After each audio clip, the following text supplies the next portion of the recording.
नमस्कार। अच्छा, कभी ऐसा हुआ है कि किसी पत्ते को इतने गौर से देखा हो कि उसकी नसें तक साफ-साफ दिख जाएं?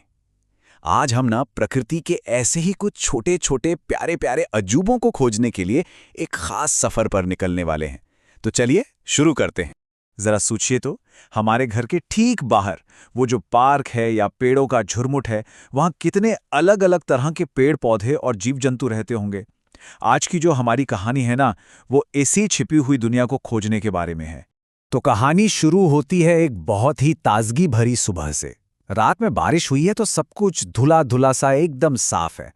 हवा में उफ, वो मिट्टी की सौंधी-सौंधी महक फैली हुई है। और इसी मौसम में विज्ञान के कुछ छात्र निकलने वाले हैं प्रकृति की खूबसूरती को बिल्कुल पास से महसूस करने के लिए। और हाँ, इस सफर में गाइड करने के लिए दो बड़े ही कमाल के लोग भी हैं। एक तो हैं वैज्ञानिक डॉक्टर रघु, जिनके पास तो भाई ज्ञान का भंडार है। और दूसरे हैं मनीष जी, जो न सिर्फ पेड़ पौधों के एक्सपर्ट हैं, बल्कि पक्षियों की बोली की ऐसी नकल उतारते हैं कि अरे वाह, असली और नकली में फर्क करना ही मुश्किल हो जाए। तो इस सैर का मकसद या कह लें मिशन बहुत सिंपल है, लेकिन बहुत गहरा भी।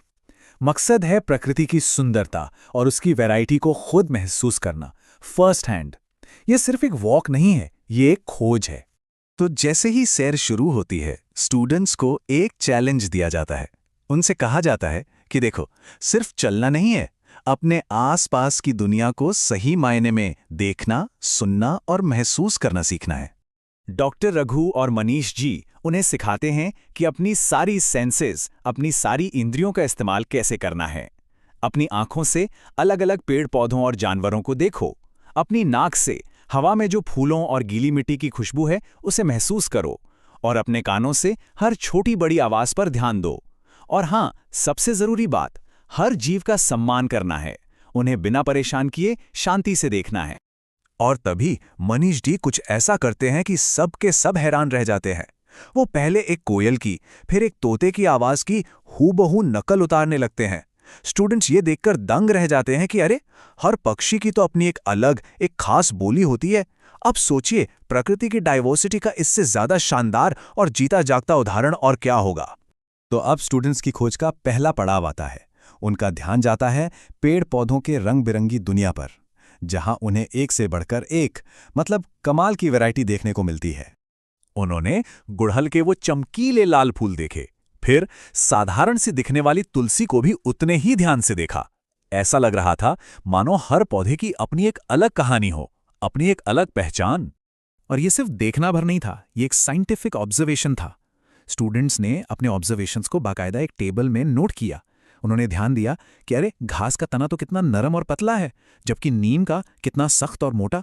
उन्होंने ये भी नोट किया कि तुलसी की पत्तियां कैसे तने पर आमने सामने जोड़ों में उगती हैं। मतलब हर छोटा सा फर्क भी बहुत जरूरी था। अच्छा, तो पेड़ पौधों की दुनिया को समझने के बाद अब बारी थी जानवरों के जगत की। और यहां भी उन्हें हर कदम पर नई नई चीजें और हैरान कर देने वाली वैरायटी देखने को मिली। उन्होंने पेड़ों पर बैठे कौवों को देखा, तो जमीन के नीचे अपने बिलों में जाती चींटियों को भी देखा। मतलब हर किसी को ऑब्जर्व किया। उन्होंने ध्यान से नोट किया कि हर जानवर का हैबिटेट, यानी रहने की जगह क्या है, वो खाता क्या है और चलता फिरता कैसे है। जैसे कि कौवा उड़ता भी है और चलता भी है, और चींटी के 6 पैर होते हैं। तो कुल मिला के बात यह थी कि हर जानवर अपने आप में यूनिक था, बिल्कुल अलग। कोई जमीन पर रहता था तो कोई पेड़ों पर, कोई कीड़े मकोड़े खाता था तो कोई घास पत्तियां, कोई उड़ता था, कोई रेंगता था तो कोई चलता था। और यही वैरायटी, यही विविधता ही तो प्रकृति का असली मजा है।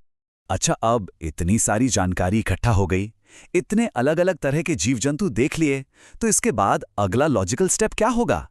बिल्कुल, इन सभी ऑब्जर्वेशंस को समझना और उन्हें ऑर्गेनाइज करना। तो क्लास में वापस आकर हर स्टूडेंट ने अपने फेवरेट पौधे या जानवर की ड्राइंग ब्लैक बोर्ड पर बनाई, और देखते ही देखते पूरा ब्लैक बोर्ड भर गया। उस पर प्रकृति की एक छोटी सी बहुत ही खूबसूरत दुनिया बन गई, जो सैर की याद दिला रही थी। अब सबसे बड़ा सवाल ये उठता है कि इतनी सारी वैरायटी को देखकर कोई इन पेड़ पौधों और जानवरों को ग्रुप्स में कैसे बांटेगा? और बस यहीं से साइंटिफिक क्लासिफिकेशन की दिलचस्प प्रोसेस शुरू होती है। स्टूडेंट्स ने यह सीखा कि ग्रुपिंग करने के कई तरीके हो सकते हैं। जैसे पेड़ पौधों को उनकी हाइट के हिसाब से बांट सकते हैं, लंबे और छोटे, या फिर तना सख्त है या नरम, इस बेसिस पर। इसी तरह जानवरों को उनके रहने की जगह या पैरों की संख्या या फिर वो क्या खाते हैं, इस आधार पर अलग अलग ग्रुप्स में रख सकते हैं। मेन बात यह है कि कोई एक कॉमन चीज ढूंढनी है। तो ये जो एक सिंपल सी नेचर वॉक लग रही थी, वो असल में स्टूडेंट्स को एक बहुत बड़े और ज़रूरी साइंटिफिक कॉन्सेप्ट तक ले जाती है, और वो कॉन्सेप्ट है बायोडाइवर्सिटी, यानी जैव विविधता। बायोडाइवर्सिटी का मतलब बहुत आसान है।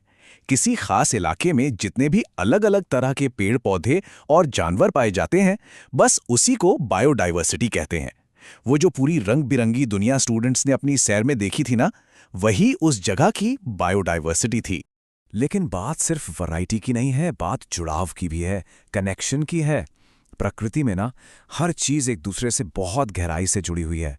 देखिए, पेड़ पौधे पक्षियों को खाना और घर देते हैं, और वही जानवर जब फल खाते हैं तो उनके बीजों को दूर दूर तक फैलाने में मदद करते हैं, जिससे नए पेड़ उगते हैं।